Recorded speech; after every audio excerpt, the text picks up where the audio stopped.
Donc, notre verset de base ce soir sera Romains le chapitre 6, le verset 23, que je lis. Car le salaire du péché, c'est la mort. Mais le don gratuit de Dieu, c'est la vie éternelle en Jésus-Christ, notre Seigneur. Le salaire du péché, c'est la mort. Le salaire du péché, c'est la mort. Aujourd'hui, nous voyons des personnes qui disent avoir accepté le Seigneur Jésus-Christ. Mais après avoir accepté le Seigneur Jésus-Christ, ces personnes continuent de vivre leur ancienne vie. C'est-à-dire qu'avant, il était braqueur et il dit qu'il a donné sa vie à Jésus et il continue toujours de braquer. Avant, il était voleur. Il dit avoir donné sa vie à Jésus-Christ. Et après avoir donné sa vie à Jésus-Christ, il continue toujours de voler. Avant, elle était prostituée. Elle dit avoir donné sa vie à Jésus-Christ. Et après avoir donné sa vie à Jésus-Christ, elle continue toujours de vivre dans la prostitution. Le salaire du péché, c'est la mort. Le salaire du péché, c'est la mort. Si tu acceptes le Seigneur Jésus-Christ et que tu continues toujours de vivre dans le péché, tu continues toujours de voler, d'escroquer, de mentir, tu continues toujours de calomnier, d'injurier, de te mettre en colère à tout moment, tu continues toujours de dénigrer les gens, tu continues toujours de parler contre la parole de Dieu, il faudrait que tu comprennes que le salaire du péché, c'est la mort. Et tous ceux qui ont vécu dans le péché sont morts. Nous avons plusieurs exemples même dans la parole de Dieu, dans la Bible. Nous allons prendre l'exemple d'Ananias et Saphira qui se sont convenus avec le peuple de Dieu et qui étaient d'accord qu'ils allaient vendre leurs biens pour apporter l'argent aux pieds des apôtres. Ils étaient d'accord, ils n'étaient pas obligés. Et eux, ils ont accepté et ils ont vendu le bien qu'ils avaient. Et au lieu de venir donner l'argent aux apôtres, ils ont fait quoi? Ils ont pris l'argent, ils ont divisé. Et ils sont venus mentir aux apôtres. Et sur le champ, Ananias est tombé, il est mort. Sa femme est venue, on lui demande, est-ce que c'est à ce prix-là que vous avez vendu votre bien? Elle dit oui, c'est à ce prix-là. Elle est tombée, elle est morte. Pour un simple mensonge, tu iras à la perdition pour un simple mensonge. Pour une cupidité, tu auras la perdition. Tu auras la perdition. Tu iras à la mort. Tu iras à la perdition. Pour quelque chose même qui n'a pas de valeur. Aujourd'hui, nous voyons des personnes cupides. Des personnes cupides, des serviteurs même de Dieu. Aujourd'hui, je vais m'accentuer un peu sur les serviteurs de Dieu qui vivent dans le péché. Je vais m'accentuer là-dessus. Les serviteurs de Dieu, les pasteurs, les apôtres, les évangélistes, les docteurs, les prophètes, les prophétesses, mais qui vivent dans le mensonge, qui vivent dans le péché, qui vivent dans l'adultère, qui vivent dans l'impudicité, qui vivent dans l'impureté. Vous savez, Dieu, il est juste. Dieu, il est juste. Dieu, je répète encore, il est juste. C'est la raison pour laquelle il a permis à sa parole d'exister afin que nous sachions désormais, après la résurrection de notre Seigneur Jésus-Christ, comment est-ce que nous devons marcher. Regardons un peu ce que la parole de Dieu nous dit dans le livre d'Ézéchiel. Ézéchiel 18, le verset 4.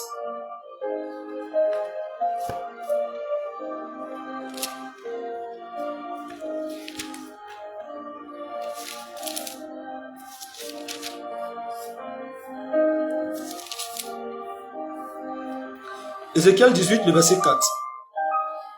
Je lis la parole du Seigneur.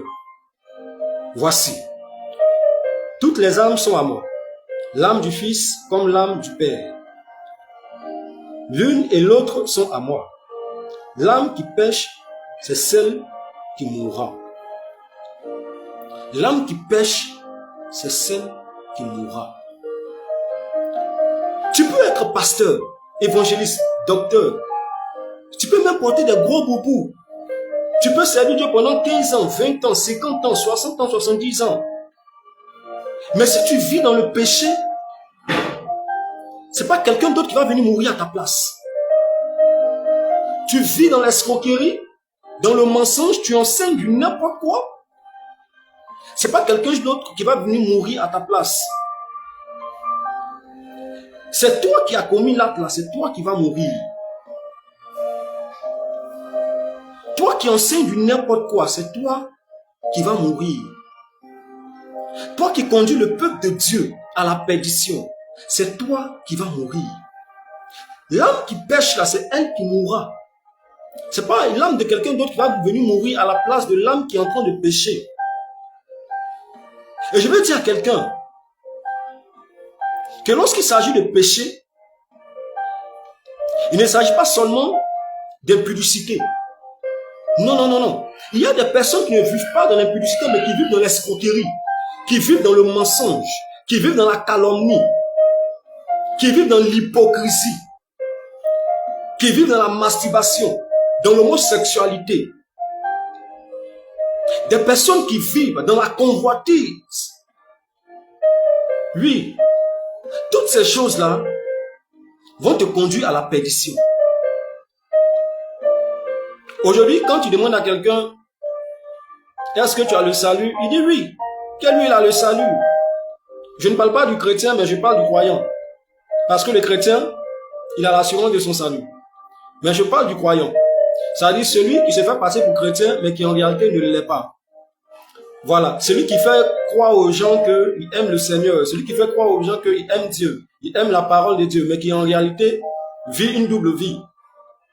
Quand tu vas lui demander, lui aussi, il va te dire qu'il a l'assurance de son salut. Lui aussi, il va te dire qu'il a la vie éternelle. Or, il vit dans le péché. Tu vis dans le péché. Qu'est-ce qui te garantit la vie éternelle? Tu vis dans le péché. Tu es en train de vivre dans le péché. Tu viens au culte et après, tu te retrouves dans les bars, dans les maquis, dans les boîtes de nuit. Qu'est-ce qui te garantit ton salut? Donc, le Seigneur, là, il est venu mourir à la croix comme ça. C'est-à-dire, lui, il est venu mourir comme ça. Il est venu mourir comme ça. Parce qu'il n'avait rien à faire. C'est-à-dire qu'il a vu qu'il n'a rien à faire. Donc, il va venir mourir comme ça. Non. Non. Non. Après avoir accepté le Seigneur Jésus-Christ, normalement, tu dois t'éloigner du péché.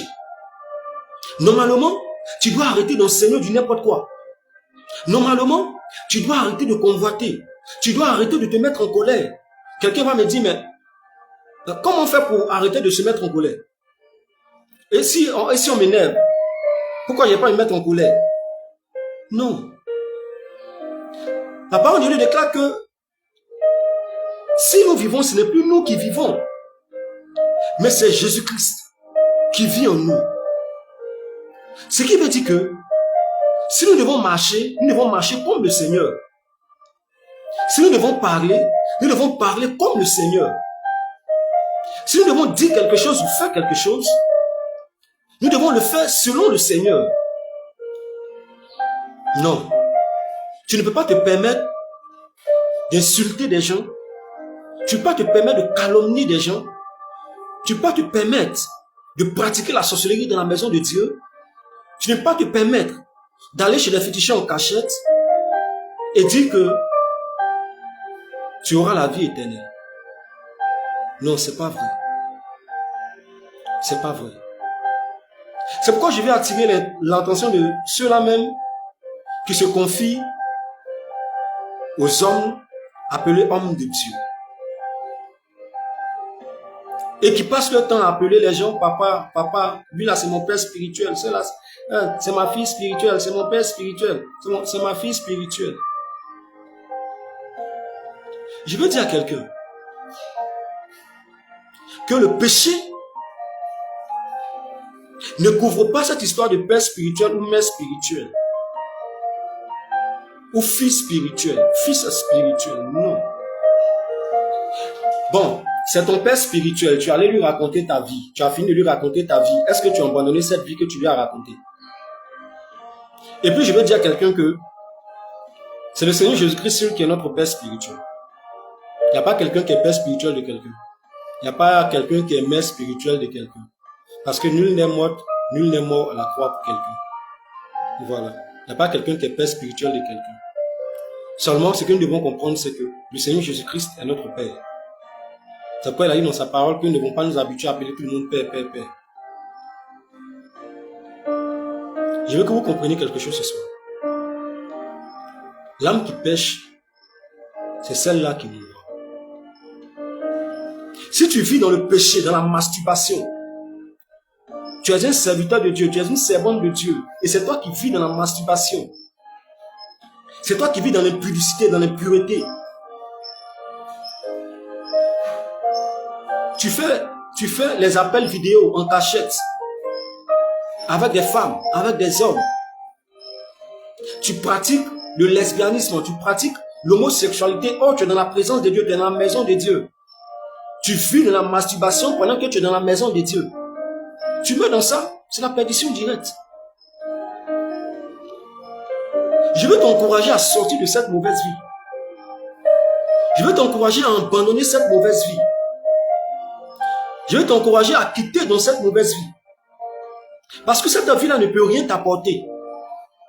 Cette vie-là ne peut rien t'apporter. C'est le moment de donner réellement ta vie à Jésus-Christ.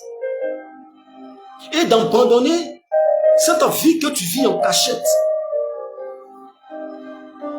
Arrête cette mauvaise vie. Parce que l'âme qui pêche là, c'est celle-là qui mourra. Ton pasteur ne mourra pas à ta place.